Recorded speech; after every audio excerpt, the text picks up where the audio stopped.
Bien. ¿Me logran escuchar? Sí, se escucha. Sí, se escucha ¿Se bien. logra escuchar? Ya. Excelente. Ya, vamos a transmitirlo en vivo. Bien, bueno, ante todo, muy buenas noches. Les saluda Juan Trujillo, director de JL Consultores, una institución que sigue brindando cursos, capacitaciones y sobre todo conferencias relacionadas en el ámbito de la salud mental. En esta oportunidad tenemos el gusto de poder contar con la presencia de Carolina Marsolier. Ella es argentina. El día de hoy la conferencia que va a tratar es la obsesión y la compulsión en tiempos de pandemia. Quiero comentarles que ella es especialista en salud mental, psicóloga clínica por el gobierno de la ciudad de Buenos Aires. Ella tiene formación en posgrado en terapia cognitivo-conductual. Además cuenta con amplia experiencia en el ámbito clínico, como en el sector público como privado. Y actualmente se dedica a brindar formaciones también en tratamientos eficaces basados en la evidencia. Tenemos la oportunidad de estar contigo, Carolina, en una temática que es bastante importante a trabajar, más porque en este ámbito, bueno, en este tiempo de pandemia, han ido aumentando con presión, y creo que es importante sigamos teniendo una mirada científica y basada en la evidencia en relación a tratamientos eficaces que nos permitan tener claridad en la ruta de intervención que vamos a desarrollar en las diferentes dificultades que podamos tener en nuestra práctica clínica.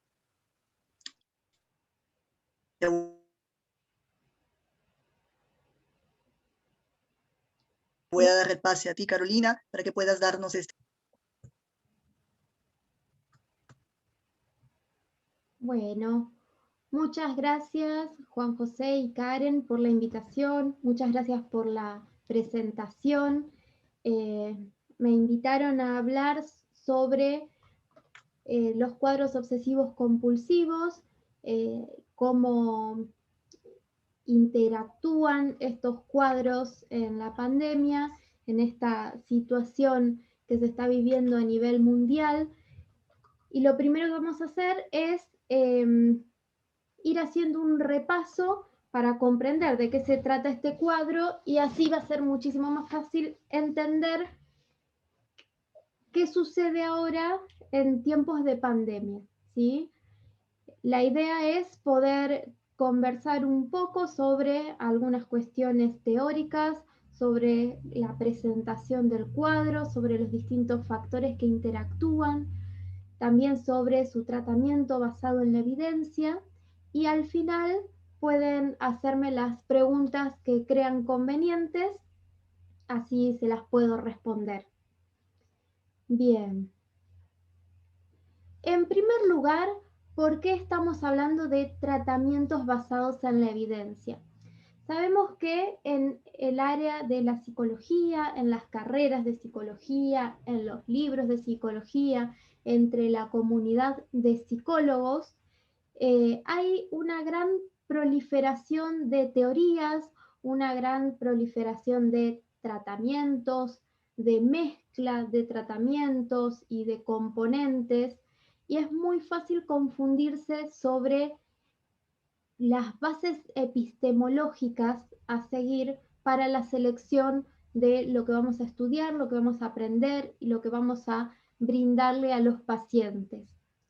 Es importante que podamos tener en cuenta y poder diferenciar claramente el concepto de ciencia y el concepto de pseudociencia. ¿Sí? Hay ciertas críticas que se hacen a la ciencia que tienen que ver con que, bueno, que la ciencia se va actualizando, entonces hay verdades que no son, o que se plantean verdades que no son absolutas, porque luego se sigue avanzando, y entonces como que todo daría lo mismo, ¿no? Porque la ciencia no nos permite una verdad inamovible y absoluta, entonces da todo lo mismo. Da lo mismo aplicar un tratamiento con un paciente que tiene cientos de investigaciones que demuestran su eficacia, que darle un tratamiento a este paciente con una teoría que a mí se me ocurre o que leí en un libro o una mezcla de cosas que saqué de un lado y cosas que saqué del otro, y esto no es así, ¿sí? La psicología se nutre de varias áreas teóricas que son el resultado de investigaciones desde hace décadas, ¿no? Tenemos toda la parte del conductismo, el condicionamiento clásico, el condicionamiento operante, que se sigue investigando, se sigue actualizando, que nos muestra cuáles son los principios de aprendizaje, cuáles son los principios que explican la conducta, las emociones, los pensamientos, que pueden generar o mantener ciertos problemas psicológicos. Tenemos también toda la línea de investigación que tiene que ver con los tratamientos, hacer protocolos específicos, diseños específicos, aplicarlo a un gran número de personas y compararlos con otros pacientes que tengan características similares, problemáticas similares, para ver si funcionó o no funcionó esto, ¿no? La ciencia tiene cierto o amerita cierto prestigio porque nos da evidencia de que las cosas van para un lado o van para el otro, ¿sí? De que esto funciona mejor que esto para determinado resultado. Y las pseudociencias son aquellas áreas aquellas áreas teóricas que sin el esfuerzo sistemático y que hace la ciencia, quieren tener el mismo nivel de estatus, ¿sí? Pretenden tener el mismo nivel de estatus que se ganó la ciencia. Y esto es a toda vista una trampa. Es importante que cuando nosotros elegimos una teoría o cuando nosotros elegimos un determinado tratamiento para una determinada problemática, podamos elegir aquellos tratamientos que tienen mayor evidencia, ¿sí? Que están investigados, no solo que a alguien se les ocurrió decir algo y entonces por eso los vamos a aplicar. Tratamientos que demuestran resultados. Aquí hay un ruido. Sí, amiga. Hay alguien que tiene el micrófono no silenciado. Ahí estamos. Bien, y en esta evidencia empírica tenemos que elegir aquellos tratamientos que mejor evidencia tengan, porque así como vamos viendo que la ciencia nos va permitiendo cada vez conocer más, hay tratamientos que se van mejorando y que van acumulando mayor cantidad de investigaciones. Entonces, es importante que podamos elegir aquellos tratamientos que tienen mayores niveles de evidencia. Los tratamientos eficaces tienen que ver también no solo con los resultados, sino con el tiempo, con los costos. Tiene que ser costo-beneficio eficiente, ¿sí? Y comparar, o sea, demostrar que es mejor que otro tratamiento, ¿sí? La ética profesional requiere que un psicólogo tenga responsabilidad y respeto ante el padecimiento humano y que no esté inventando con la salud mental de la población. Por eso tenemos una gran cantidad de evidencia para apoyarnos y en nuestra selección de intervenciones terapéuticas. Los tratamientos cognitivo-conductuales son aquellos que más evidencia tienen para un gran número de padecimientos en salud mental. hay componentes específicos para cada problemática, o sea, la terapia cognitivo-conductual no es algo homogéneo que se aplica así a cualquier tipo de paciente, sino que para cada problemática va a haber ciertas técnicas específicas, ciertos aspectos que se va a tener en cuenta, ciertas estrategias que se van a utilizar y ciertas estrategias que no. Por eso hay algunos tratamientos que son cognitivo-conductuales, pero que tienen nombres específicos. Por ejemplo, el tratamiento de exposición y prevención de la respuesta, que es el que más tiene evidencia para el TOC. Si bien la terapia cognitivo-conductual tiene ciertos aspectos generales, cosas que ya sabemos, como por ejemplo que es una terapia interactiva en donde necesita haber un vínculo terapéutico en donde los dos se complementan, porque el terapeuta va a tener que hacer su trabajo y el paciente va a tener que realizar tareas todos los días entre sesiones para poder ir aplicando esto que se acordó en sesión, ¿no? También tiene una manera de ver la interacción entre los pensamientos, las emociones y la conducta y cómo interactúan cada una de estas áreas en las demás. Tiene, bueno, de base el conductismo. Y bueno, y también dentro de la psicología basada en la evidencia hay consensos y hay disensos, pero los disensos suelen ser muchísimo más finos. La gran mayoría es consenso, como sucede en todas las áreas de la ciencia. La ciencia nos permite poder investigar tratando de disminuir la mayor cantidad posible el factor de error humano, los sesgos, y eso permite que diferentes observadores lleguen a conclusiones similares. En cambio, las pseudociencias, como no se basan en criterios sistematizados, cada una va a apuntar a diferentes cosas distintas, ¿sí? Entonces, dentro de la pseudociencia tenemos a psicólogos que mandan a abrazar árboles, a psicólogos que solo escuchan al paciente y no le dan ningún tipo de evolución. Tenemos una heterogeneidad de cosas que pensamos que hay que hacer con el paciente porque no tenemos aunados los criterios. Esto, por suerte, con la ciencia pasa muchísimo menos, aunque sí hay disensos y son muy interesantes los debates que se dan dentro del seno de la terapia basada en la evidencia. Una frase para resumir todo esto que estoy diciendo es: para gustos los colores y los sabores, y para ciencia la evidencia. Para los padecimientos en salud mental, como cualquier otro padecimiento humano y no humano, es importante basarse en la ciencia, es importante basarse en la evidencia.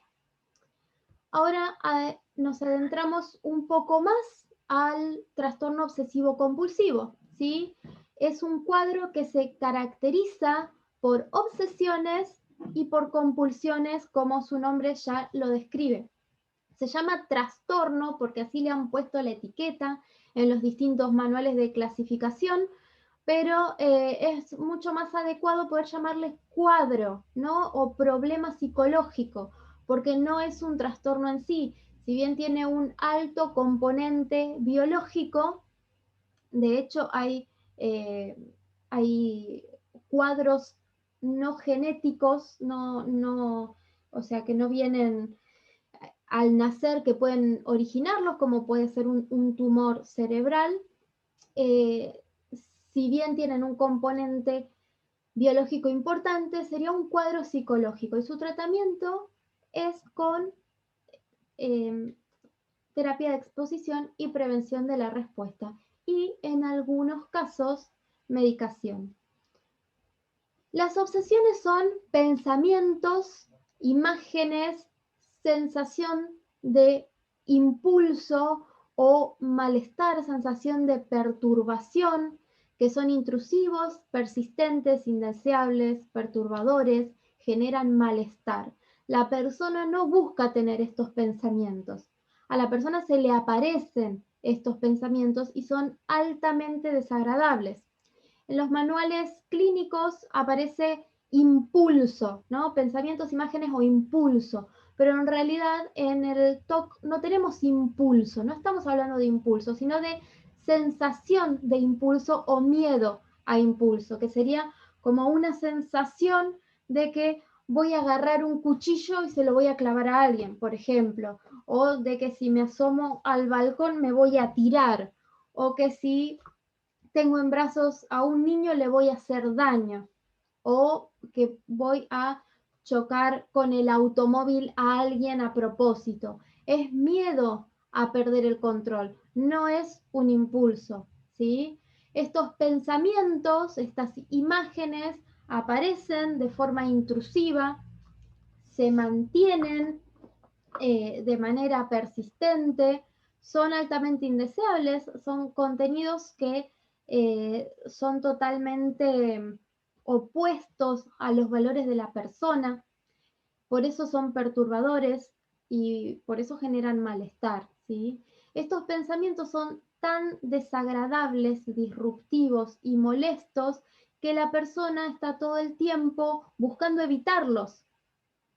Si yo tengo el miedo a perder el control, por lo cual, o sea, a perder un control y agarrar un cuchillo y clavármelo o clavárselo a alguien, muy probablemente quiera tapar todos los cuchillos que hayan, esconder las tijeras, ¿sí? Poner debajo del mantel todo lo que sea filoso o cortopunzante, o que quiera dejar de utilizar el auto si pienso que voy a salir a atropellar gente, si tengo miedo de perder el control y atropellar personas, o que me aleje de niños si pienso que puedo ser un pedófilo.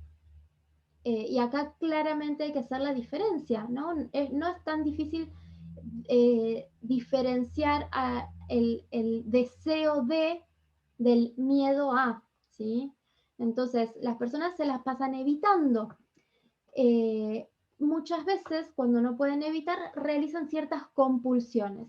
Las compulsiones pueden ser encubiertas, como repetirse cosas o suprimir una imagen desagradable con una imagen agradable, o puede ser manifiesta, es decir, con acciones, ¿sí? Poner algo, o tocar 2 veces la mesa,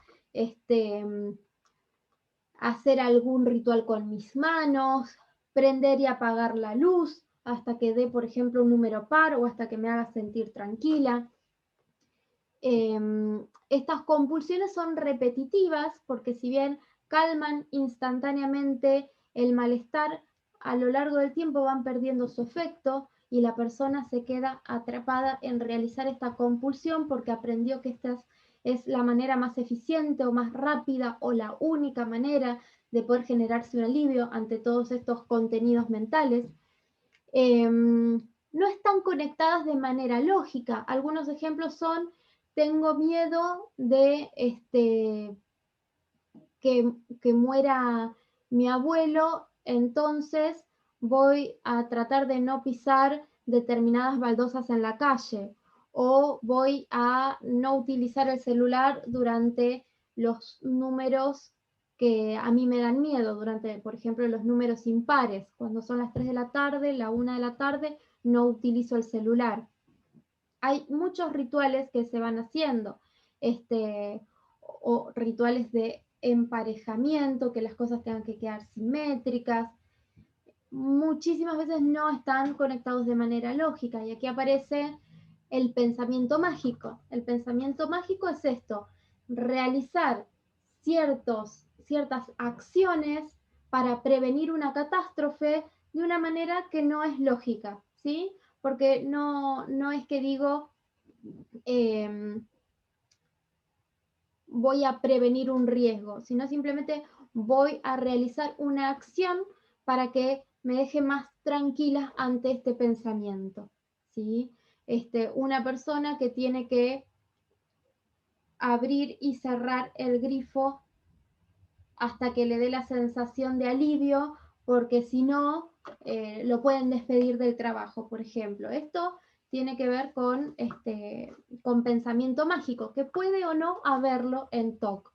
Es habitual, pero no siempre lo hay. Bueno, son acciones exageradas. Muchas veces pueden ser lógicas, pero son exageradas. Por ejemplo, en la obsesión por la limpieza. Son personas que sienten muchísimo malestar ante la posibilidad de que haya alguna parte en su casa o en su habitación o en su cuerpo que no esté bien limpia, ¿no? Entonces, limpian de manera obsesiva y exagerada, ¿sí? Ya está bien esto, ya está limpio, pero necesito limpiarlo más hasta encontrar el alivio, ¿sí? Son comunes también los rituales en el baño. Hay muchos pacientes que pasan horas bañándose, por eso lo evitan. O sea, este tipo de obsesiones puede llegar justamente a lo contrario de lo que se quiere. Es muy común estos resultados paradójicos. Tengo miedo de estar sucia. Entonces, cuando me baño, me tengo que bañar en un orden específico. Y si no recuerdo si en algún momento me lavé bien la parte que correspondía, en el orden que correspondía, comienzo de vuelta, ¿sí?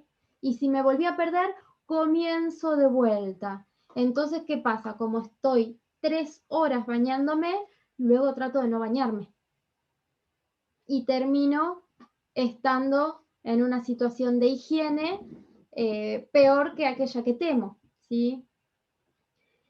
La evitación entonces es altamente común y el grado de insight, es decir, el grado en el cual la persona se da cuenta que aquellos pensamientos no son la realidad absoluta, es lo que se ve en el grado de insight, varía. Hay personas que dicen, no, yo sé que esto es un pensamiento, no es que va a pasar, pero igual me da miedo, igual me da malestar, perturbación. Y hay otras personas que dicen directamente no, realmente creo que esto es así. Cuando hay ideas muy raras, ¿no? Puede confundirse con ideación delirante.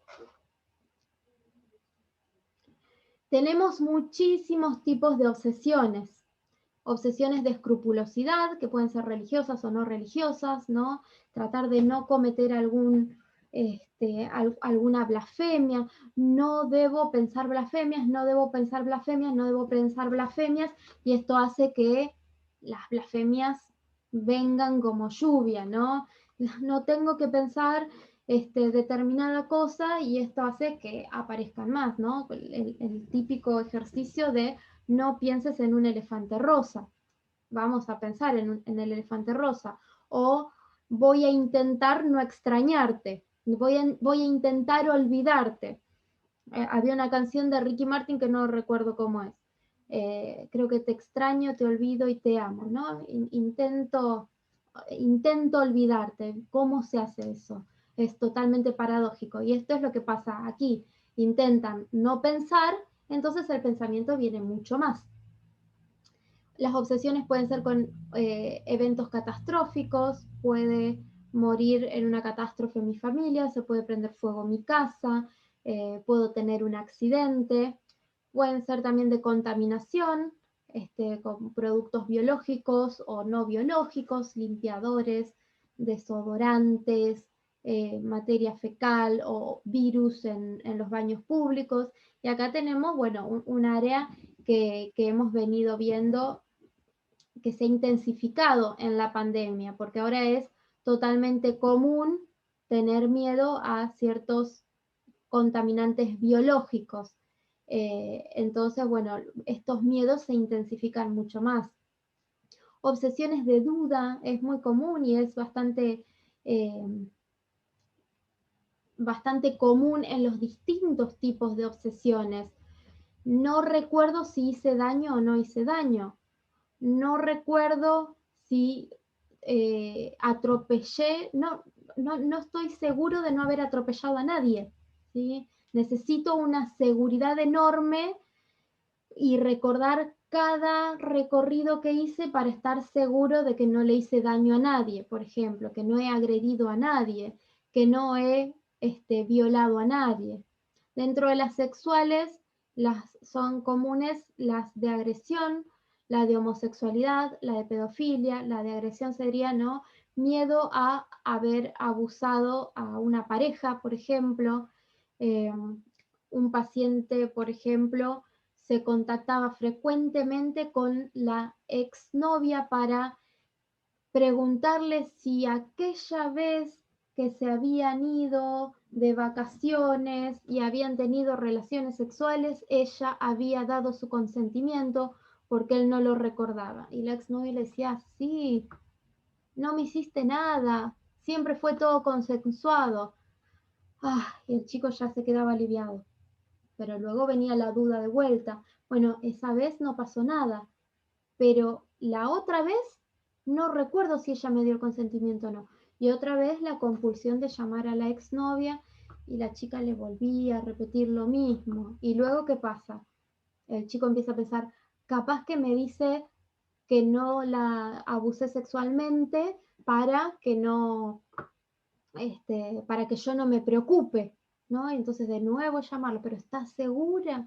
¿Y estás segura? Y la chica, sí, estoy segura, yo estaba ahí, ¿sí?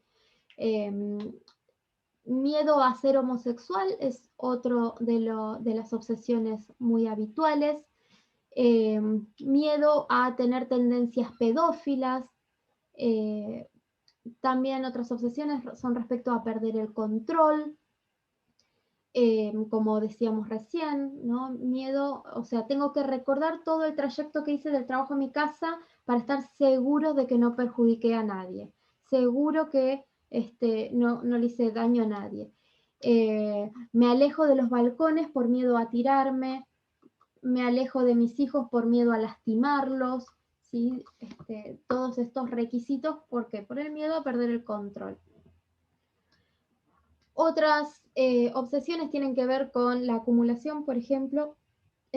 Acá vemos el miedo a deshacerse de objetos que en algún momento podrían llegar a ser útiles, aunque ahora no lo sean y aunque es poco probable. Un paciente, por ejemplo, que tenía muchas cajas acumuladas, y cuando le pregunté, ¿y por qué no las tirás?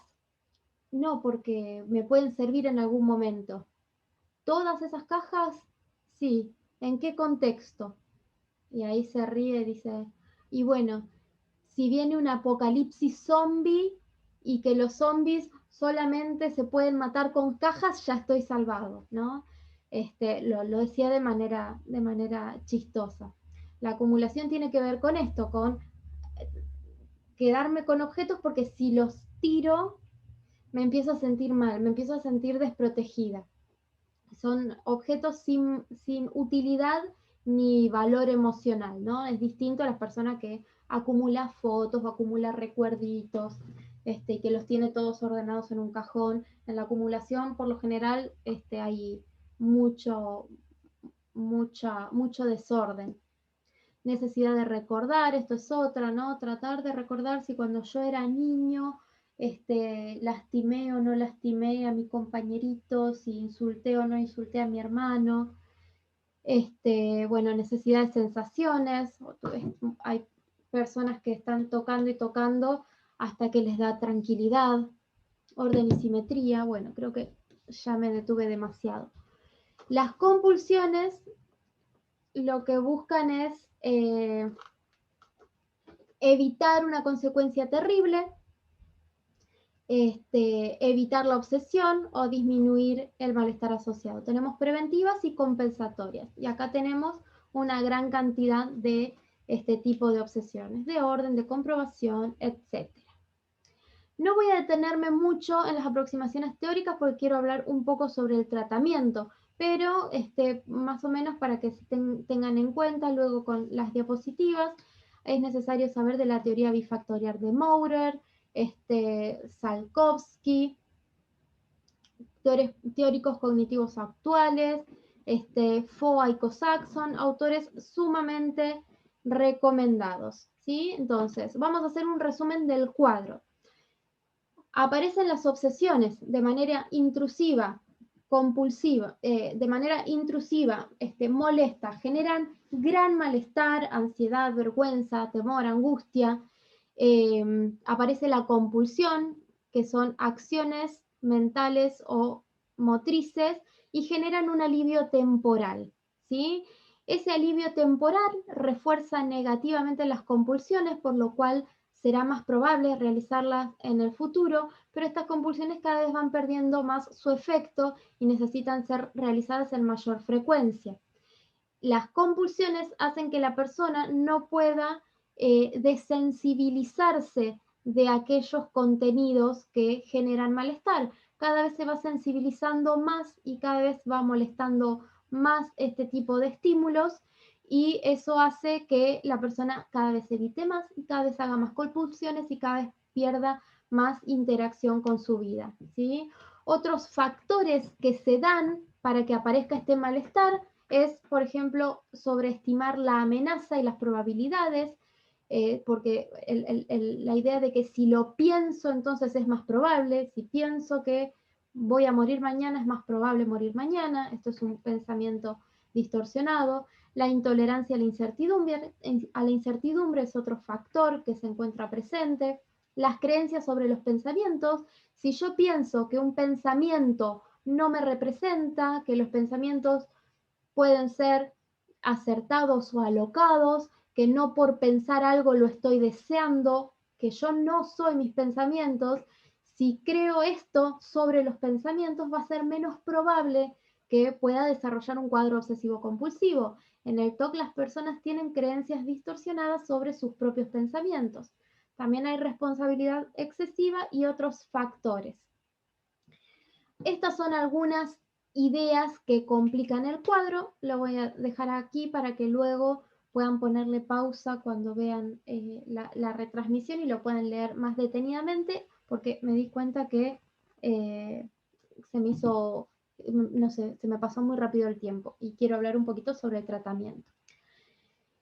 Como hablábamos, la exposición y prevención de la respuesta es el tratamiento que más evidencia tiene para el cuadro obsesivo compulsivo y se compone de estas dos grandes técnicas. La exposición, es decir, hacer que la persona se acerque a aquello no peligroso que teme. Recordemos que nuestros contenidos mentales, nuestras emociones, nuestras sensaciones físicas pueden ser desagradables, pero no son peligrosas, ¿sí?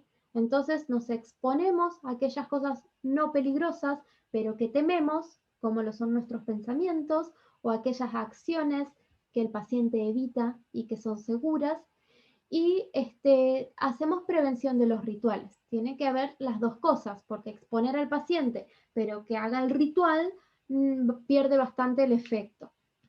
Algunos componentes importantes son la psicoeducación, no puede faltar.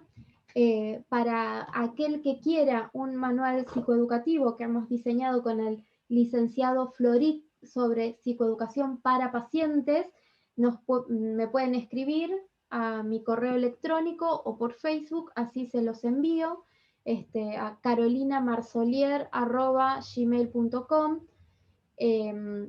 Para que puedan tener un manual para brindarle a los pacientes donde está la información resumida. El paciente tiene que entender qué mantiene el cuadro y cómo se sale de este, ¿sí?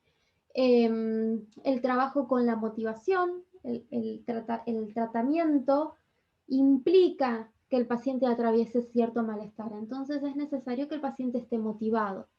Otros componentes del tratamiento son la autorrevelación, la aceptación, la validación. Se puede incluir a las personas que están cerca para que ayuden en el tratamiento. El diálogo socrático para la modificación de ciertas creencias.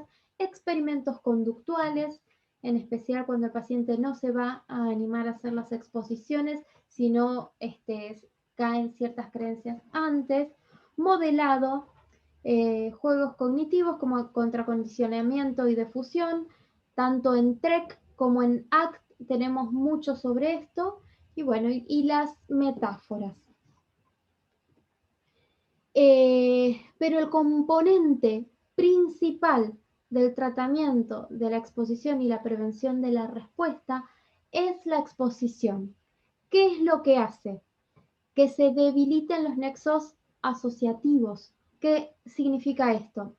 Ante cierto pensamiento o ante cierta imagen o ante cierta acción, aparece automáticamente el malestar. Y esto viene así, ¿sí? Aparece uno y aparece el otro.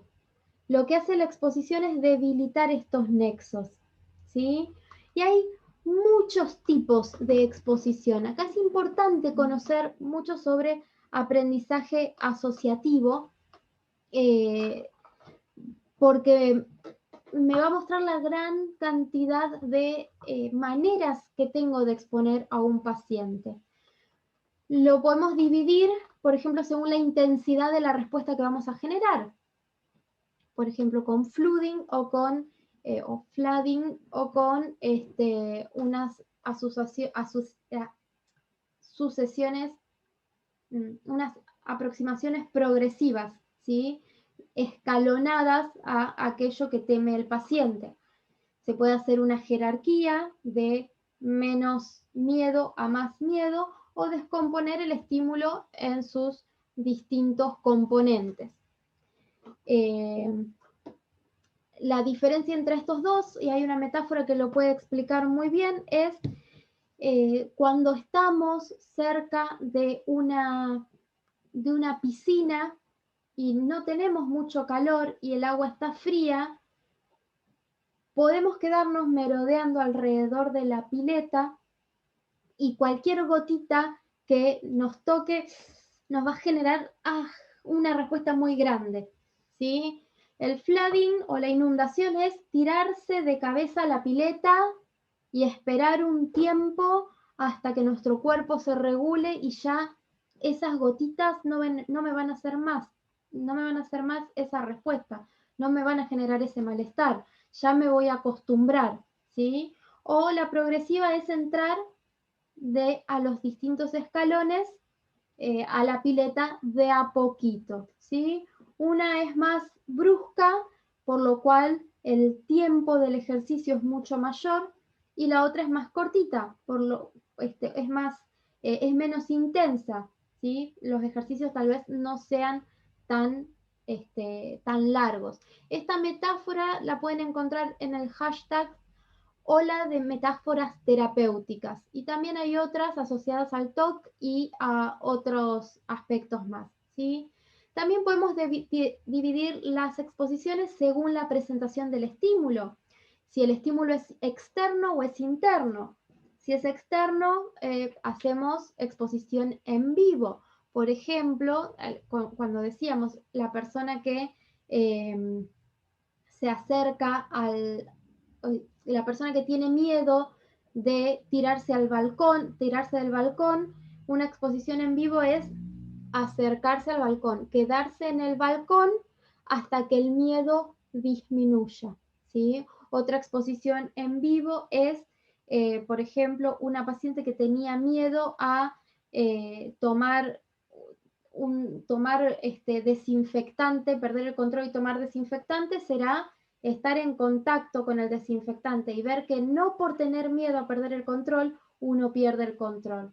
O con el tema de los cuchillos. La persona que piensa que se va a clavar un cuchillo por perder el control, puede tomar el cuchillo, ponerlo sobre su cuello o ponerlo sobre el cuello del terapeuta, y ahí entre los dos esperar a que pase el miedo y que la persona compruebe por experiencia que no pasa aquello que teme. La exposición simbólica es a través de imágenes, videos, audios. La exposición vicaria es a través de lo que hace el otro. Si el paciente tiene miedo de decir, mañana mi madre va a morir en un accidente, tiene miedo de pensar en eso porque piensa que si lo piensa va a suceder, lo voy a hacer yo. Yo voy a decir con mi madre, bueno, mi madre ha estado en muchos ejemplos que yo les he dado a mis pacientes y nunca le pasó nada, ¿no? Eso sería exposición vicaria.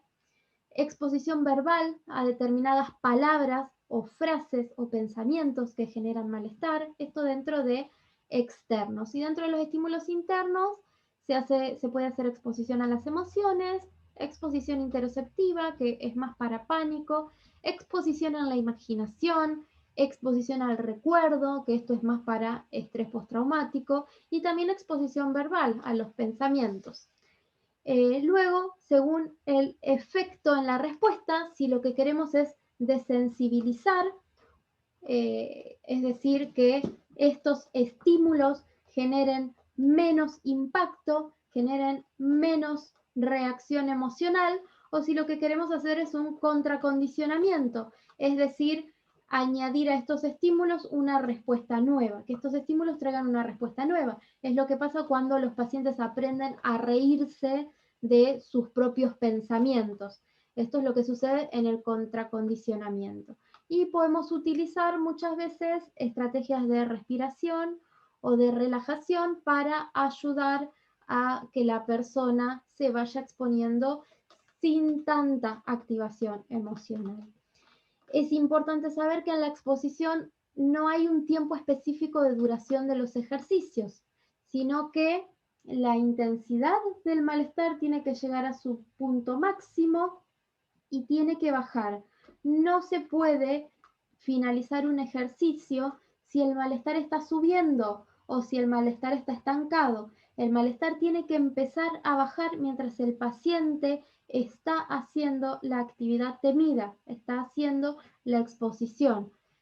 Y también es necesario que las exposiciones sean frecuentes, porque si no son frecuentes no van a tener el resultado necesario. Así que cuando hacemos exposición y prevención de la respuesta, el paciente se tiene que comprometer a hacer los ejercicios todos los días. No hay días de semana, no hay feriados, no hay vacaciones, hay que comenzar y hacerlo, porque es un trabajo en equipo arduo que hay que hacerlo al principio y que si lo hacemos bien va a durar poco tiempo. Hay una metáfora muy linda del licenciado Juan Martín Florit, que es la metáfora de la terapia, el proceso terapéutico como un barquito. Estamos el paciente y el terapeuta en un barquito, cada uno con un remo. Estamos en un lugar que no queremos, es un lugar donde el paciente está sufriendo y tenemos que atravesar un río muy turbulento. Y del otro lado está la calidad de vida que el paciente quiere. Del otro lado está la libertad para el paciente. Y terapeuta y paciente tenemos que remar arduamente y juntos a través de ese río que no es tan largo, porque estos tratamientos duran pocas sesiones, duran unos meses. Tenemos que remar arduamente hasta el otro lado. Si el terapeuta deja de remar y utiliza, por ejemplo, estrategias que no están basadas en la evidencia, ese barquito va a dar vueltas en círculos y el paciente va a estar sufriendo y sufriendo y estancado. Si el paciente suelta el remo y no hace los ejercicios intercesión que tiene que hacer, lo mismo va a estar el barquito remando en círculos y no se va a avanzar hacia el otro lado.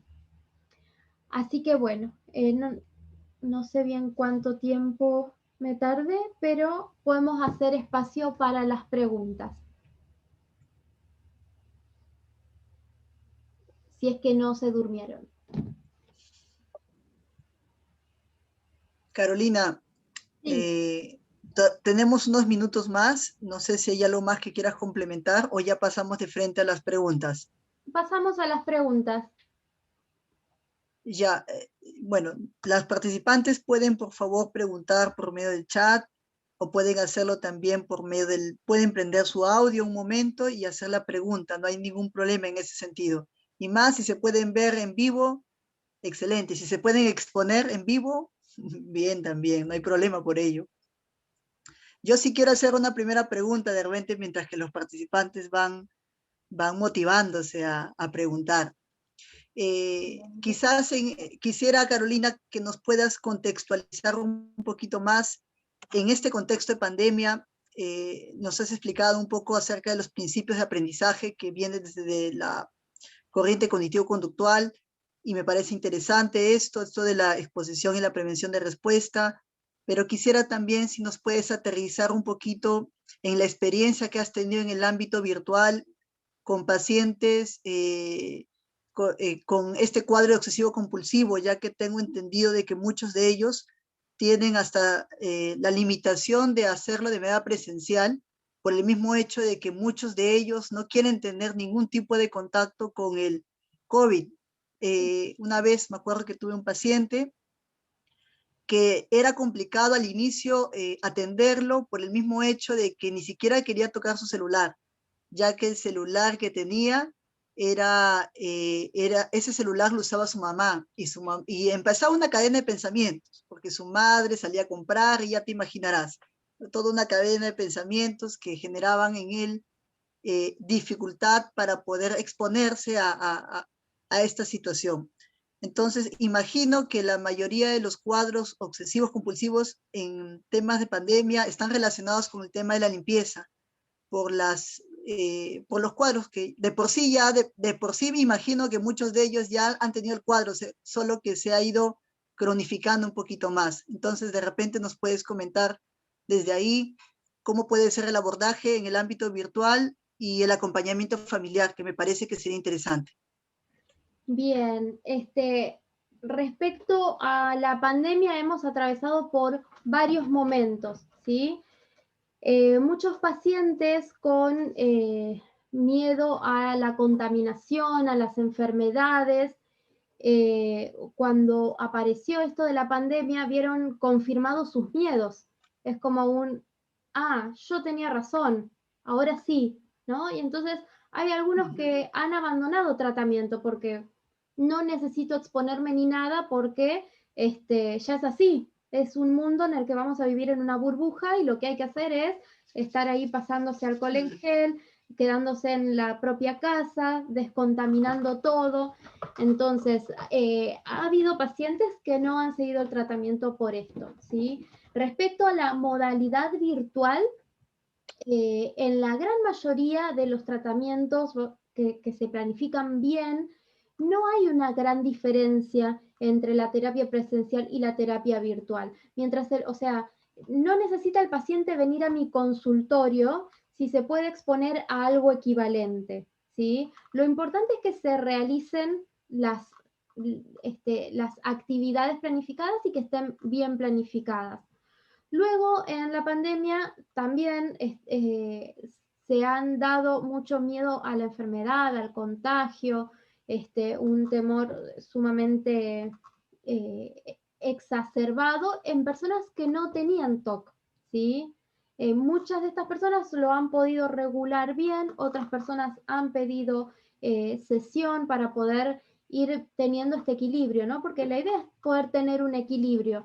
No, las conductas obsesivo-compulsivas no son, no están, no son desadaptativas en sí, sino que dependen del contexto. Y los contextos hoy en día implican ciertos cuidados que antes no eran tan habituales, ¿sí? No sé si no eran necesarios, porque tal vez teníamos menos conciencia de no contagiarnos de algunas cosas y nos pasaba de ir contagiándonos e ir exponiéndonos, pero actualmente se requieren ciertas estrategias que no les decimos rituales porque estamos viendo que son necesarias, tal vez no para disminuir el riesgo individual, sino el riesgo colectivo, ¿sí? Son estrategias que en conjunto en una población previenen que pasen más situaciones desafortunadas. Entonces, lo que se busca es el equilibrio. Es importante poder saber esto, que si una conducta es saludable o no saludable va a depender del contexto. Y en estos contextos actuales se necesita el equilibrio. Ni para un lado de me voy a vivir a un búnker ni para el otro lado de voy a pasarla de fiesta clandestina en fiesta clandestina y luego voy a visitar a mis abuelitos al geriátrico, ¿no? Necesitamos un equilibrio. Y respecto a, a la red familiar, a la red de contención, es muy bueno poder ver a los cuadros psicológicos en su contexto.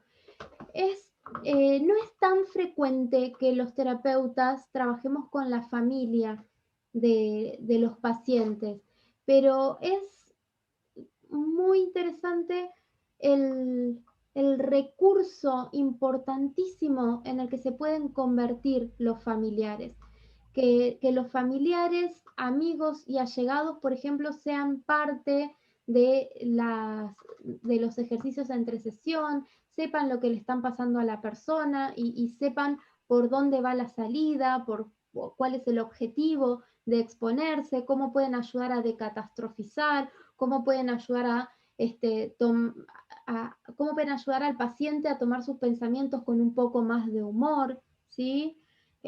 Cosas que se pueden hacer. Por ejemplo, un paciente que tenía obsesión de duda, en donde si no recordaba exactamente qué había hecho la noche anterior, ya empezaba a pensar, por ahí fui y asesiné a alguien, por ahí golpeé a alguien, por ahí hice esto, por ahí hice lo otro y no recuerdo. Una de las exposiciones que habíamos planificado es que le pidiera a sus amigos que le mandaran mensajes todos los días diciendo, uy, ¿qué hiciste anoche? ¿No? Uy, ¿no te acordás qué pasó anoche? ¿Cómo puede ser que hayas hecho esto? ¿No? Y así se mantenía como en una línea de humor entre el paciente y sus amigos. Y esto es mucho más, o sea, nos permite poder hacer exposiciones mucho más frecuentes y hacer un contracondicionamiento. Bien. Y dime, y este tema del humor, ¿cómo hacer para no caer en la evitación? Porque el humor también puede ser vista, si bien es cierto, como una estrategia que pueda ayudar a anestesiar o ver una manera de no verlo tan sensible, ¿no? El tema del miedo, pero cómo no llegar al punto de volverlo una evitación también, ¿no? Experiencial al miedo y al dolor que está sufriendo frente a estos pensamientos. Bueno, No ahí sé si por ahí es importante cuando hacemos exposición y prevención de la respuesta saber a qué exponemos al paciente, ¿sí? El humor nos permite exponerlo, por ejemplo, a los contenidos mentales o a las situaciones, ¿sí? Si, por ejemplo, hacemos un juego de exposición, en especial, por ejemplo, para niños, para que se vaya riendo mientras hace el juego y hace aquello que le da miedo, la persona se está exponiendo, o sea, la conducta a lo que le estamos exponiendo o el contenido mental al cual lo estamos exponiendo, está sucediendo, se está dando, ¿sí? Pero se está dando asociándose a una respuesta de humor, ¿sí? No se suele dar que se utilice como exposición, como evitación experiencial, o por ahí no se da más que en cualquier otro cuadro, pero yo por lo menos no lo he visto en la clínica. Bien. Susana menciona lo siguiente. Buenas noches. Me gustaría saber si un padre que tiene el diagnóstico obsesivo compulsivo, su hija de 5 años puede copiar conductas obsesivas. Y como poder se puede, sí. Además tengamos en cuenta que el TOC tiene un componente de origen biológico importante. Va a ser necesario por ahí ir evaluando a la niña para ver si presenta miedos o presenta conductas que parezcan ritualísticas para poder evaluar. No todos los hijos con padres que tienen TOC van a desarrollar un TOC en el futuro. Así que como poder se puede, pero no es seguro.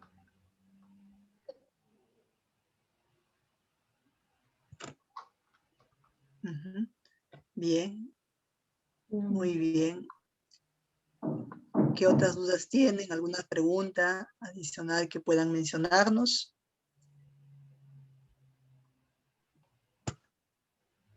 Bueno.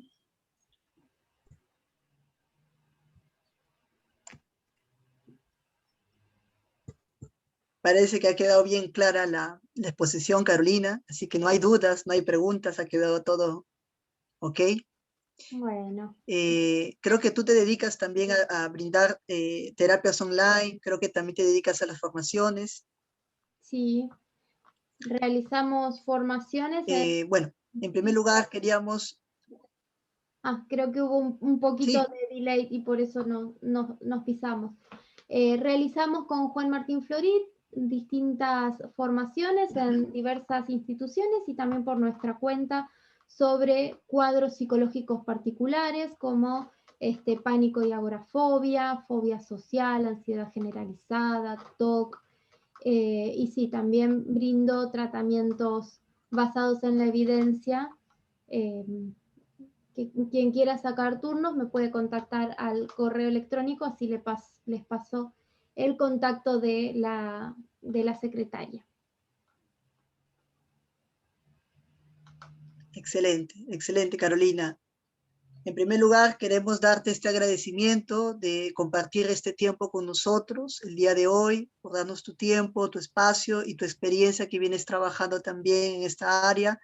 Ha sido un gusto también haber compartido contigo y te esperamos también que sigas compartiendo así las actividades y tus conocimientos al público y también a los profesionales que están encaminados a trabajar la salud mental. Te damos muchas las gracias, Carolina. Ya será una siguiente oportunidad. Muchísimas gracias a ustedes por la invitación. Les mando un abrazo a todos. Ya, cuídate también. Gracias a todos también por participar el día de hoy. Muchas gracias, buenas noches. Muy linda su exposición. Gracias.